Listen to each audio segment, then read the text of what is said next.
So this is the final video about the architecture where we are going to talk about the zookeeper thing. So this is the part that we already have covered. So if you missed it, go to the previous video. This one we are going to focus on the zookeeper thing. What is zookeeper? Zookeeper is an open source server for highly reliable distributed coordination of cloud application. So its responsibility is the distributed coordination. So it is not just used in the Kafka ecosystem, it is used in other ecosystem as well, where coordination is the need.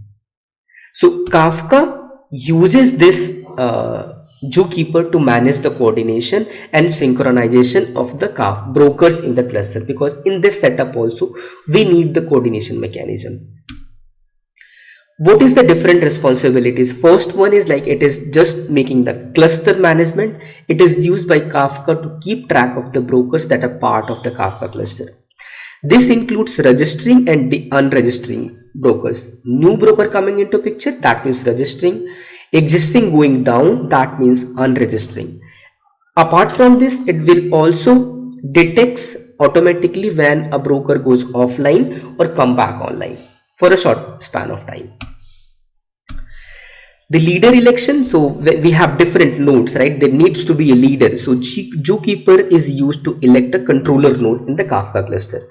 The controller node is responsible for tasks such as managing topic, partition assignment, and handling metadata requests from the clients. When we say clients, that means producer and consumer. Configuration management, it is used by the Kafka to store the config information such as topic and broker configuration. This allows Kafka to easily distribute configuration changes across the entire cluster. And the way that we have in the Kafka cluster system, we have different nodes, right? So B1, B2, B3. So zookeeper is a different entity altogether that manages it. So it is also a single point of failure, but it also maintains itself. It is not a single node. Zookeeper setup in itself is multiple nodes there. So what is the state of the zookeeper in the latest versions of the Kafka? There is no zookeeper in the latest Kafka. There is preview in the 2.0, 2.8.0 and 3.3.0. It was entirely removed from the prod version. So there is no need of the Kafka in the latest versions. Why this happened? Let's see that. Anyone using Kafka ecosystem, they need to manage two different systems. One is the zookeeper and another one is the Kafka. This is what introduces the chances of error, scalability and limited partition and config management, because you are outsourcing this thing to other service.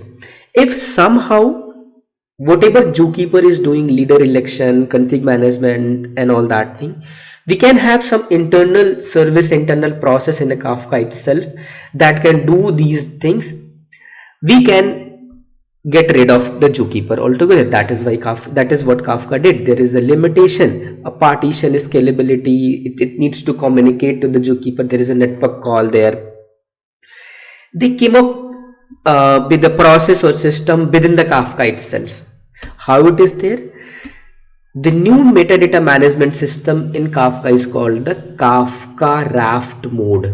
Kafka Raft metadata mode. It is designed to provide the same functionality as zookeeper without any external dependency. Obviously, zookeeper is doing that. Whatever it was doing, we need to designate someone inside the zookeeper itself who can do those jobs. Kafka Raft metadata mode uses the Raft consensus protocol.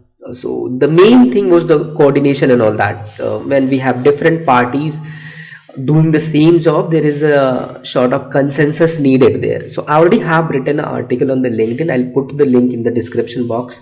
You can go ahead and check that.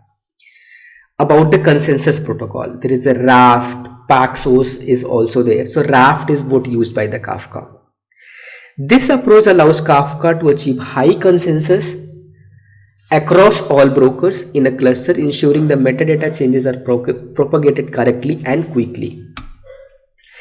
This is what the current ecosystem of the Zookeeper was. This is what the Zookeeper, and this is the proposed, or we can say the current architecture itself, where Kafka itself is taking care of all the things. There is no third party, there is no manager or something. They are self-sufficient now. Benefits of Raft, K-Raft protocol: higher performance, high throughput than Zookeeper, allowing Kafka to handle large volume of metadata updates.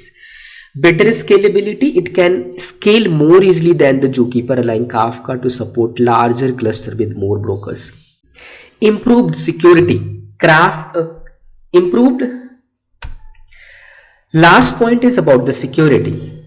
K-Raft is designed with security in mind and can be configured to support secure communication between brokers, secure SSL, like HTTPS communication among the brokers. So security is the last part that Raft provides. So that is how putting the functionalities of the Zookeeper in the Kafka ecosystem itself, they have get rid of the Zookeeper, and it gives a lot of benefits there. So that is where we will conclude our architectures video. I know we divided into 3 parts, and if we just see the Kafka architecture is very easy and simple, but I wanted to cover it in a pointer wise or something. That is why we get the lot of clarity before jumping into the demo, installation and setup part. So theory part is done. So let's jump into the demo and installation setup from the next one. So see you in the next one. Bye.